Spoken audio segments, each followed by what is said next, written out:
Welcome back to Creatober Day 13. So if you want to get the project file from this video, you can become a Patreon member.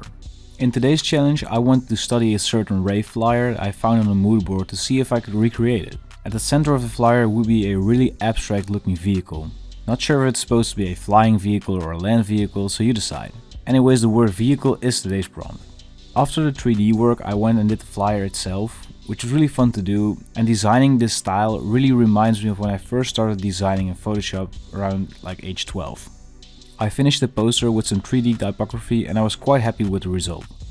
Like many posters so far, I experimented with Inklab, but I'm not so sure which one I liked more, the original or the Inklab one, so you decide. All of the 31 project files from Creatober will be available for the inner core members on my Patreon channel. So that means that you can get the PSD files, Illustrator files, Cinema 4D files, anything that I use in that project.